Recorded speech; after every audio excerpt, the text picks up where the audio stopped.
agentes de la cultura, es decir, escritores, historiadores, humanistas, filósofos, periodistas, contribuyeron de una manera decisiva, crucial, a la diplomacia mexicana, y en ese sentido podemos decir que en la matriz de la diplomacia mexicana está la diplomacia cultural, al grado que no se pueden diferenciar.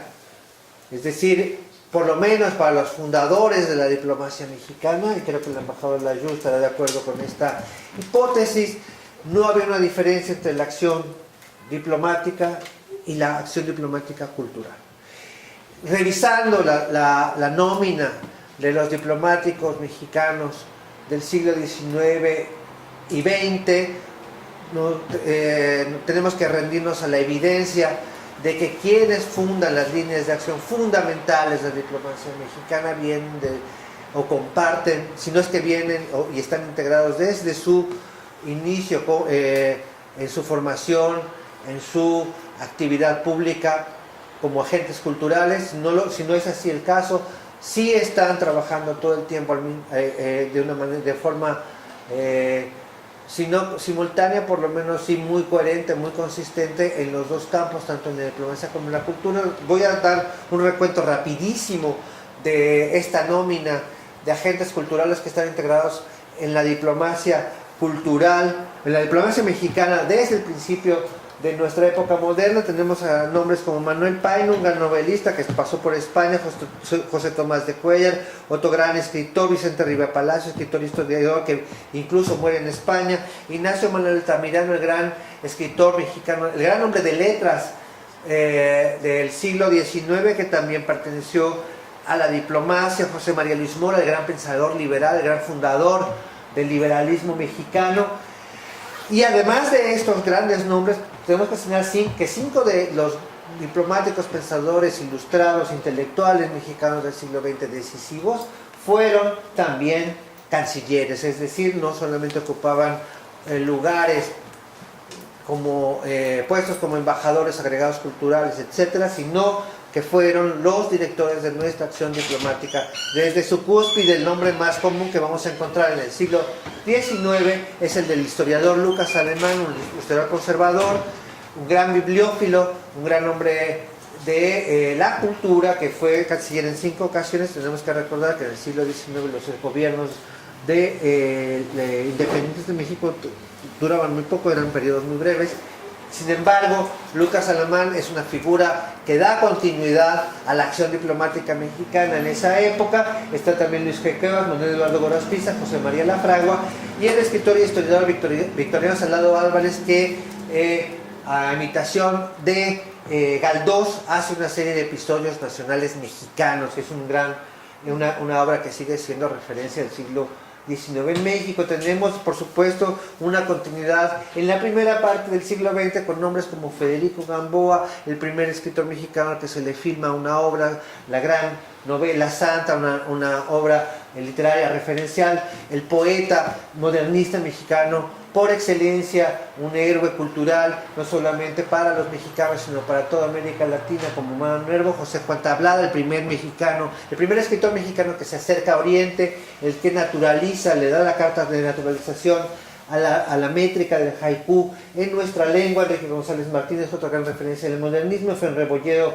un prosista de la modernidad, de la primera modernidad mexicana fundamental. No se diga Genaro Estrada, que no solamente es un muy diestro novelista histórico, sino que además produce una serie de principios diplomáticos que van a ser axiales para la acción diplomática mexicana en el siglo XX, al grado de que sus principios, su pensamiento es conocido todavía en nuestros días y todavía sigue vigente parcialmente, como la doctrina Estrada y otros escritores que ya se acercan más a la mitad del siglo, como Octavio G. Barreda, y no se diga Alfonso Reyes, un enamoradísimo, un adorador de España, de la cultura española, de su literatura, uno de los grandes interlocutores en la diplomacia y en la literatura mexicana hacia España, que está aquí en la fotografía, y otro escritor que también fue un gran vínculo entre México y Japón, Manuel Maples Arce, que fue incluso embajador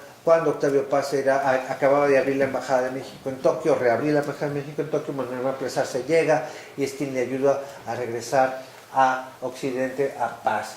De estos escritores en aquella parte del siglo XX, dos fueron cancilleres, José Gorostiza, otro escritor del grupo de contemporáneos, y Jaime Torres Bodet, poeta y también un extraordinario diplomático cultural que incluso ocupó la dirección general de la UNESCO. Es decir, no estamos hablando de personajes secundarios ni personajes que están tras bambalinas en la acción diplomática mexicana. Muy por el contrario, estamos hablando de que la cultura siempre ha tenido un lugar protagónico, un lugar decisivo para la acción diplomática mexicana.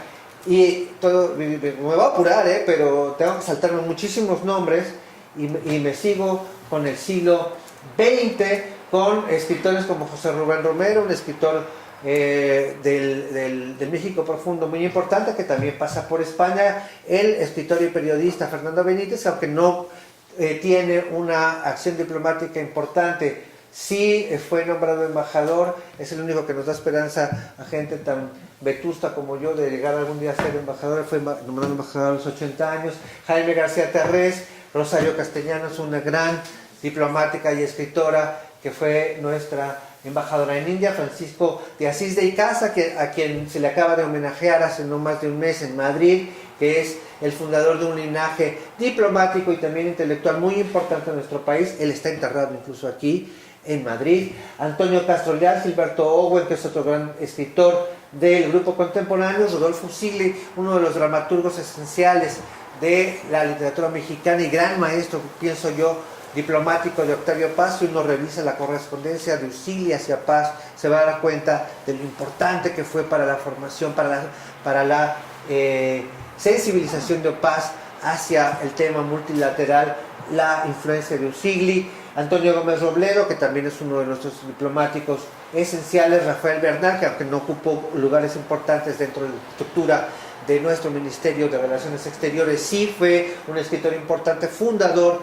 de la novela policíaca en México. José Luis Martínez Padre, gran biógrafo de Hernán Cortés. Margot Glantz, que aunque no llegó a un puesto diplomático importante, es una gran sorjuanista, es una gran escritora y fue agregada cultural en Londres. Y el embajador Hugo Gutiérrez Vega, que fue nuestro embajador en Grecia, gran poeta, destacadísimo escritor y uno de los multiplicadores culturales más importantes de México en esta segunda mitad ya del siglo XX. Termino con nombres que ustedes deben tener todos por referencia, debemos tener todos por referencia, como Carlos Fuentes, Sergio Pitol y Fernando El Paso, los 3 premios Cervantes de literatura. Fuentes, como saben, embajador de México en París; Sergio Pitol, embajador de México en Praga, y gran multiplicador de las culturas centroeuropeas en nuestra lengua, una presencia muy común en la España de los años 60, gran amigo de toda la intelectualidad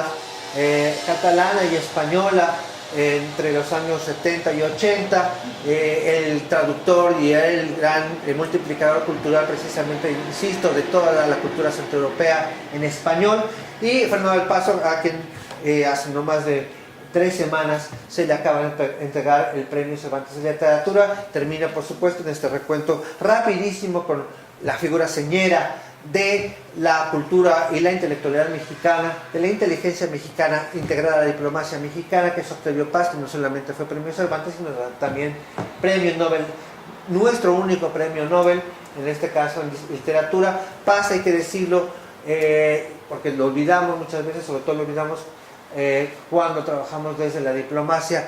No solamente fue una excepcional presencia cultural, sino que fue un excepcional diplomático, un funcionario del día con día que trabajaba a destajo, que trabajó para fundamentar el campo multilateral en la diplomacia mexicana. Eso se suele olvidar cuando uno recupera, cuando uno llega a su visión del multilateralismo. Uno queda absolutamente deslumbrado, porque a él le toca un momento especialmente difícil, la salida es decir, el término de una época muy complicada, que es la posguerra, y, digamos, toda la etapa de la Guerra Fría, que para México, podrán imaginarse, fue muy compleja, muy complicada. Paz llega a ser embajador en virtud precisamente de su función como multilateralista. Él es nombrado director general de organismos multilaterales en la Cancillería en un momento de la Guerra Fría muy difícil, y al ser nombrado en la época en la que él es designado como director de esta sección de nuestra Cancillería, el canciller Manuel Tello lo asciende a embajador. Para más o menos comprender o para acercarse de una manera muchísimo más íntima a este proceso, pues voy a dar una última lista de personajes, de intelectuales que han estado en el servicio, que ya es la generación que me toca más de cerca. Hay gente que no han pertenecido como miembros de carrera al servicio, como Silvia Molina, Liliana Saldaña, que ya no es escritora, ya es una actriz, ahora es la actual gerente de nuestro Palacio de Bellas Artes, y otros personajes que incluso han pasado por España, como el poeta Alejandro Aura, muy querido durante su pasaje por Madrid, y hasta escritores que también son funcionarios ya de carrera en nuestro servicio exterior contemporáneo, como el embajador Estíbal, que es el actual cónsul en Montreal, Andrés Ordóñez, nuestro embajador en Marruecos, y el poeta Jorge Valdés Díaz Vélez, que también fue director del Instituto de México en España en su momento. México es un país de sólida y orgullosa identidad cultural, resultado de una compleja simbiosis entre tradición y modernidad. México es una sociedad inclusiva, es una nación multicultural, tanto en referencia a culturas mexicanas originarias. Un viejo canon estableciera que eran 56 grupos étnicos. El canon actual ya registra más de 60, 62 en concreto. Tanto por eso como la creciente cantidad de enclaves sociales de origen extranjero que viven en el país, cada vez hay más agentes culturales de otras nacionalidades trabajando en México, contribuyendo a la cultura mexicana. El caso español es absolutamente excepcional al respecto. Hay cada vez más artistas, creadores españoles en México. México es un país huésped de numerosos y diversos enclaves culturales y lingüísticos, lo acabo de explicar.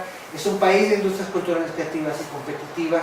Es un país con una sobresaliente oferta cultural interna, tanto pública como privada. Es un país, y aquí regreso al punto de entrada, casi 60 años de experiencia diplomática cultural moderna. Ojo, porque yo no me remonto hasta Lucas Alemán ni eso, sino que hablo, digamos, de lo que ya es la diplomacia cultural, cuando ya se establece como tal, con el concepto actual de diplomacia cultural, que data del año 60, cuando se crea el Organismo de Promoción Internacional de la Cultura en la presidencia de López Mateos, un periodo que ha estudiado muy bien la embajadora Layu para su libro sobre la historia mínima de la diplomacia mexicana, y que es, digamos, ya el arranque de la diplomacia cultural moderna. Entonces, tenemos 60 años dedicándonos a este negocio. Creo que tenemos ya una experiencia, tengo la convicción de que tenemos una experiencia sólida en el asunto, y en este caso finalmente pues también tenemos una experiencia con muchos países, ¿no? En este momento con por lo menos 60 países en muchas disciplinas. México también es una cuna de una prestigiosa comunidad académica, cultural, científica y técnica expatriada, es decir, tenemos a mucha gente trabajando en el exterior, en muchísimos campos, en orquestas, en casas de ópera, en centros de investigación, en compañías de ballet, en universidades, en productoras de cine, en fin, que aportan presiones y resultados notables en la cultura internacional. Quizá no tenga que insistir que cineastas mexicanos formados en escuelas mexicanas han ganado, por ejemplo, premios Oscar en las últimas 2 ediciones de estos premios, ni tampoco tendría que insistir que escritores mexicanos se han llevado en los 3 últimos años premios tan importantes como el Premio Real de Novela y el Premio Anagrama de Ensayo. Es decir, hace 2 años Sergio González Rodríguez y Livio Amara hicieron el 1-2 en el Premio Anagrama de Ensayo, y Guadalupe Sánchez Nettel y antes Álvaro Enrique ganaron aquí en España, en Barcelona, el Premio Real de Novela. Creo que es muy evidente que la acción de los agentes culturales de México en el mundo es importante, llama la atención y recibe un reconocimiento global. México también es un tema de estudio, tenemos que renovar a los mexicanistas, tenemos que recuperar la experiencia de los mexicanistas, porque es toda una zona de la multiplicación cultural de México que va a contribuir y que contribuye a la sensibilización para la comprensión del país. Tenemos que pensar también que México seguirá siendo un polo de atracción actual para intelectuales, académicos, científicos y artistas que desde todas las áreas del saber y la creación se integran a nuestro país y su cultura. Javier, y con esto otra vez te vuelvo a dar un abrazo. Cuando estuvo Javier con nosotros enseñando lo que es el enorme proyecto de la Escuela de Escritores de Madrid en México, incluso nos llegaron gente desde Los Ángeles, ¿no? Entonces, ante fenómenos así no puedo más que invocar la fuerza de la cultura para la construcción de una imagen país, para seguir contribuyendo a la vinculación, a la cooperación de México con otros países a través de la cultura, la ciencia, la técnica y la tecnología como una de las tres acciones fundamentales de nuestra diplomacia. Me tocó ser responsable de la edición del segundo volumen de escritores en la diplomacia mexicana, que ya son, hasta donde sé, 3 volúmenes, que les recomiendo muchísimo. Son 3 volúmenes aparte hermosos, que son de escritores sobre cada uno de los grandes escritores que mencionó aquí en la primera parte de su presentación, Héctor, y que realmente hicieron una época. Hicieron una época en México en poner sobre la palestra esa gran calidad del personal que se ha integrado a la diplomacia mexicana a lo largo de su historia. Y yo creo que esa es la primera reflexión que quisiera hacer en estos momentos. México, nos lo dijo aquí muy detalladamente Héctor, tuvo sus mejores mentes, sus mejores escritores como diplomáticos. Es más, los primeros 2 libros, los primeros 2 volúmenes que editamos en la Secretaría de Relaciones Exteriores son sobre escritores de literatura. El tercero, ya que no alcancé yo a hacer, es sobre escritores de cualquier otro tema, ¿no? De historia, de relaciones internacionales, de filosofía, de tantos otros temas en donde ha habido representantes diplomáticos. Y hay que tomar en cuenta que esta fue una época que ya pasó. ¿Por qué? Porque era una época en donde la diplomacia de México no requería de tiempo completo por parte de los diplomáticos. México era un país básicamente viendo para adentro, viéndose al enemigo en su propio laberinto de la soledad, y tenía muy poca acción internacional, salvo la relación con Estados Unidos en primer lugar, en algunos momentos con España o más activa en Centroamérica. Realmente la acción internacional de México era reducida porque tenemos hasta los años 80 del siglo pasado un modelo de desarrollo económico, de economía cerrada, de una economía que comerciaba poco, que exportaba poco, que no era una de sus preocupaciones la exportación, su preocupación era el mercado interno. Y eso hacía que gran parte de los diplomáticos, si no tenían un proyecto personal, no tenían mucho que hacer. O sea, yo creo que cuando Octavio Paz era el embajador de México en la India, si no hubiera tenido su proyecto literario que hacer, hubiera tenido poco que hacer. Se me estaba picando los ojos esperando que llegara un mexicano a la embajada de México en la India, o que le dieran una instrucción para ir a hacer una gestión, o que llegara algún empresario mexicano a decirle quiero vender mis productos aquí en la India. Y también, gracias a que era un gran escritor, México se hacía presente porque, dadas los vínculos personales, literarios, el conocimiento que había de literatura, hacía que México fuera considerado, que existiera en la India, porque tenía un gran embajador, porque tenía un gran escritor, un gran poeta que ya con que dar a conocer su propia obra era en sí mismo algo muy importante, y por ser Octavio Paz se le invitaba, se le consideraba. Estoy dando así el ejemplo más importante. Hoy en día todavía tenemos creadores, sobre todo literarios, pero de otro tipo también en la diplomacia, y a veces hubiera parecido que en el año 2000, cuando llega el presidente Fox al poder, que se inventa que se van a nombrar creadores como agregados culturales de México en el extranjero, como que en ese momento se estuviera inventando algo que no existía. No, había una gran tradición, ¿no? Pero hubo un poco esa actitud adanista de que ahora sí se van a hacer las cosas bien porque todo lo que se hizo en el pasado estuvo mal hecho, ¿no? Y que ahora sí vamos a hacer las cosas y ahora sí vamos a nombrar creadores para ocuparse de la promoción de la cultura. Qué bueno que se hice y qué bueno que se siga haciendo.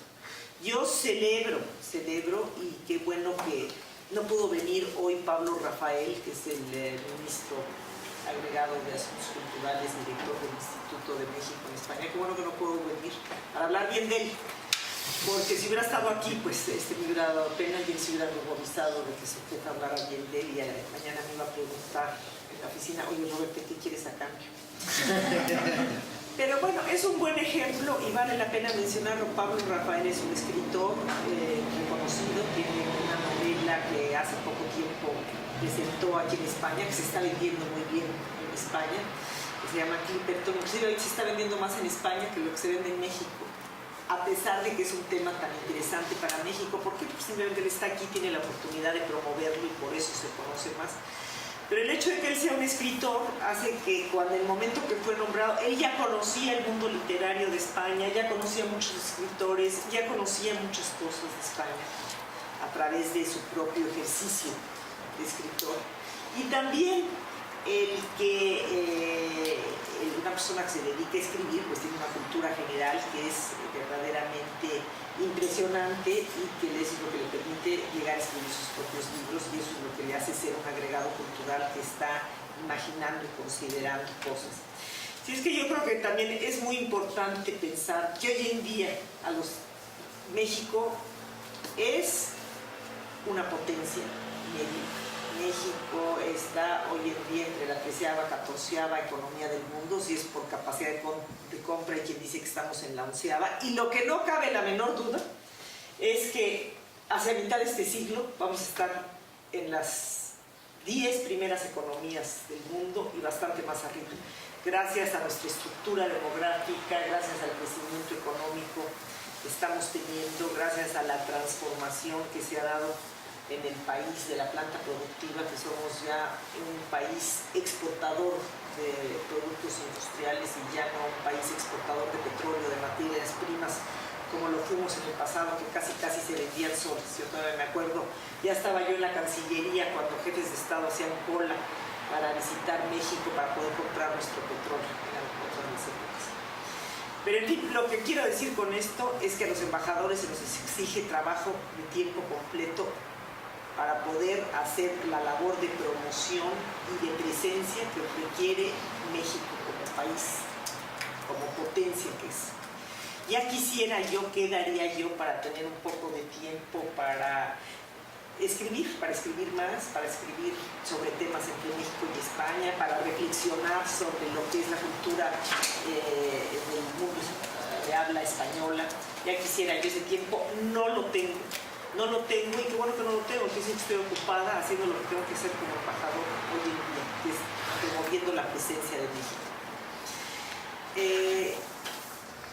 Me da un gusto enorme y felicito a todos los participantes en este libro porque abren un debate, porque abren una discusión, porque casi todos ellos han participado de una o de otra manera en la proyección internacional de la cultura mexicana, y porque justamente abren una pluralidad de puntos de vista que se pone a discusión y que yo estoy segura. Yo nada más, por ejemplo, de ver el entusiasmo con el que Pablo me presentó el libro, el que está dedicado ahora a la promoción cultural de México, lo que significaba tener todos estos textos de gente que tiene experiencia en la promoción cultural de México y en cómo se puede promover. Por eso, Héctor, se me hace muy peligroso hablar de canon o de cánones, porque en su propia presentación usted mismo se contradice porque habla de que hay muchos cánones y que se deben de integrar. Pero a mí sí me preocupa pensar en la época, yo participé, era yo joven diplomática, cuando teníamos las reuniones de comisión mixta cultural entre un país y otro, entonces llegaban los negociadores de un lado y los del otro, se sentaban y hacían una lista de exposiciones y de intercambios y de becas, y taca, taca, taca, unos por otro. Eso ya no existe. Eso se acabó. Eso pertenece a la época de soviética, en donde las comisiones culturales limitaban y concentraban el intercambio cultural entre dos países. Hoy en día, la explosión de los medios de comunicación, la importancia digital, y qué bueno que Rafael Tovar se haya puesto esa meta de la digitalización, porque yo creo que es lo más importante que hoy en día, hace que cuando se reúnen, inclusive en las comisiones binacionales entre México y España, que las tenemos cada año, en el renglón cultural sería un error tratar de negociar ahí todos los intercambios y tratar de limitarlo a lo que hacen las burocracias de uno de otro lado. El intercambio cultural entre México y España hoy es tan grande que a mí en lo personal ni siquiera me da tiempo de ir a todas las actividades que organiza el Instituto Cultural de México. Pablo Rafael no está aquí hoy porque está en Valladolid, en el inicio de un intercambio cervantino entre el estado de Guanajuato y Valladolid en particular. Querían que yo estuviera y fue un pleito que nos teníamos que dividir, y entonces claro, yo gané, yo estoy con Héctor, y como soy la jefa, él se fue para allá, no voy a empezar, pero allá está haciendo algo muy importante, que es todo este intercambio del que tampoco se ha mencionado, que lo del intercambio ya no nada más es a nivel de los gobiernos nacionales, sino también es a nivel, en el caso de México, de los gobiernos estatales, aquí la presencia de las comunidades, y nos vamos hasta los gobiernos municipales en todo el país. La explosión es inmensa y qué bueno, y no hay que tratar de controlarla. Lo único que pueden hacer los gobiernos es orientar, estimular la excelencia y dar incentivos, y que se desborden, qué bueno, y que se haga más es lo más importante. Yo, por ejemplo, les quiero dar un ejemplo para materializar.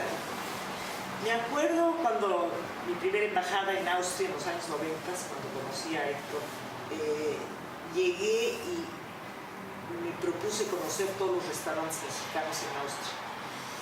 Y cada vez que iba uno, mi experiencia era peor que la anterior. Y a veces llegaba a un lugar que se veía buenísimo y con decoración mexicana y unos postres preciosos de viaje a México. Bueno, ya estaba yo emocionada, y a la hora que pedí el menú, era una cosa horrible una tras otra, incomible, infumable, y quedaba la peor imagen del país. Y dice, qué barbaridad. Fue tan grave mi preocupación que en la primera reunión de embajadores con el entonces canciller Ángel Gurría, un hombre genial, con muchas ideas y con muchas ganas de hacer cosas, que tuve, yo sé ahorita que lo pienso para atrás, como tuve el valor civil de levantar la mano y como para llamar su atención de la sala, decir, señor canciller, tenemos un problema de seguridad nacional, entonces todo silencio absoluto. Y entonces me pela los ojos Gurría con esa manera que tiene inquisitiva, así como más vale que lo diga rápido. Y le digo, señor secretario, la identidad de México está en riesgo en Europa Central, porque como soy embajadora en Austria, Eslovenia, Eslovaquia y Croacia, todos los restaurantes a los que he ido son horribles y sirven comida espantosa y es Tex-Mex y no son los productos nuestros y no es lo nuestro y se está exportando. ¡Qué barbaridad! Lo dije, más o menos me salió lo suficiente para que Gurría levantara y no dejaba pasar, bueno, no deja pasar una en la OECD tampoco hoy en día.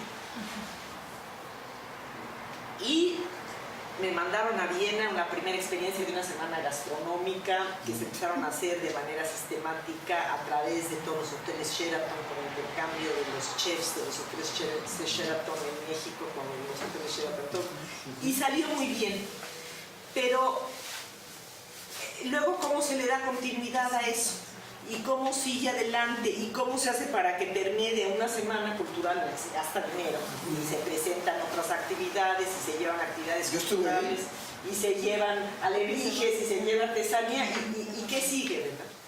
A mí, por ejemplo, una de las alegrías más grandes que he tenido en mi vida diplomática es ver que Claudia Ruiz Massieu, desde que era secretaria de Turismo y hoy como canciller, se ha tomado en serio el tema de la gastronomía mexicana. Claro, muchas cosas han pasado. Entre tanto, la UNESCO declaró Patrimonio Cultural de la Humanidad la gastronomía mexicana, se ha reconocido la gastronomía mexicana como emblemática, se reconoce como la única gastronomía que tiene un elemento prehispánico, o sea, previo, y que es una mezcla, es un mestizaje de elementos, muchos de España por supuesto, pero que tiene eso que nos determina como, es uno de los elementos que nos determina como una cultura civilizatoria. Sí, o sea, México es el país emblemáticos, como hay pocos, no son tantos, que representa, que proyecta toda una cultura civilizatoria de Mesoamérica, toda una forma de ser mesoamericana original propia, que al mezclarse con lo español ha producido una explosión cultural, y no nada más somos una potencia media en el sentido amplio del término de relaciones internacionales, somos una verdadera potencia cultural. Y eso es algo que tenemos que capitalizar, y eso es algo que tenemos que proyectar al mundo, pero que no hay ningún canon. Héctor, no hay santo grial. No siga buscando porque no lo va a encontrar. Lo único que se puede hacer son grandes pautas de promoción y grandes pautas de lineamientos. Y lo demás, que lo haga la UNAM, que lo hagan los estados, que lo hagan las empresas, que lo hagan la sociedad civil, y que lo hagan los grupos de artistas, y que en cada uno de los eventos, yo aquí, por ejemplo, para mí en España es una satisfacción ver que a lo largo del año que está Foto España, que está Poemat, que está la literatura, que está la Semana del Cine, y claro, nos montamos sobre eso, porque pues no, si viene un poeta mexicano solo a hacer un recital, creo que hoy no pueden montar más de 15 gentes en el Instituto Cultural Mexicano, pero si vienen nuestros poetas y participan en Poemat, pues ya está ahí el público, ¿verdad?, para escucharlos. Entonces, sí, cada lugar, y usted mismo lo dijo, Héctor, necesitamos una política cultural distinta para China, que para España, que para toda América Latina, que para el sur de los Estados Unidos, y tenemos simplemente, yo sí creo, en que hay que sistematizar esta parte digital. Hemos logrado muchísimo en tener nuestra red de talentos, en identificar a los mexicanos talentosos en el exterior. La CONACYT sí ha hecho mucho por identificar la creación científica y técnica y darle divulgación, pero sí, nosotros como Secretaría de Relaciones Exteriores y la propia Secretaría de la Cultura es un mundo aparte. Pero eso no quita que sí, también trabajamos a veces para CONACYT y CONACYT para nosotros, y también nos ayudamos mutuamente en hacer promociones de las cosas que nos interesan. Ya estoy tomando demasiado tiempo, yo nada más quiero cerrar diciendo que hay que gastar más en la promoción cultural. Que no nos debemos de sentir orgullosos de que no cuestan. No, y de que hacemos mucho con poco. Pues no, tenemos que convencer a nuestras autoridades de que hay que gastar en la cultura, y que la cultura es lo que le da la identidad y la personalidad a nuestro país y que tenemos que tener esa presencia cultural y que hay que gastar dinero y que hay que seguir adelante con las grandes exposiciones de gran formato que han hecho época en México. México, ¿cómo se llamaba esta? De 30 siglos. Esplendor de 30 siglos del Metropolitan. Hay este libro todavía, yo todavía lo acaricio en mi casa, el libro. Ese tipo de exposiciones, la de los mayas que está ahorita en Berlín, ojalá la podamos traer para acá. Esas grandes exposiciones que cuesta mucho trabajo y mucho dinero completar, pero que hay que sacar y hay que placear. Yo les puedo asegurar que en mi experiencia, cuando fui embajador en Austria, un país en el que es difícil tener una presencia, ¿verdad? Ya no es tan fácil como aquí en España, aquí se nos da fácil. Ahorita me pongo yo a cantar una ranchera y ya todos se pusieron contentos. Pero en Austria, mi gestión como embajadora fue antes de que Conaculta presentara una exposición de oro y plata de México, allá Góndalos, México, que se titularon para abreviar, antes y después. Después la gente me paraba en la calle, usted es la mejor embajadora, nunca ha venido una exposición de este tamaño, de esta naturaleza, yo quiero ir a México, pero qué país tan maravilloso. Ya cambió mi gestión como embajadora, cambió. Y eso lo vive uno, lo vive y hay que trabajar para eso, y hay que pedir, y hay que exigirlo. Porque si alguien lo sabemos y lo entendemos, somos los diplomáticos que estamos fuera y que lo percibimos. No hay que pichicatear en la promoción. Esa es la conclusión. Y ya me callo, pues no vamos a dar la opinión, lo más importante que ustedes tengan que decir. Y espero que me tomen bien mis observaciones. No, por supuesto. Mis observaciones. Cuidado con el santo grial, no existe. Gracias, embajadora.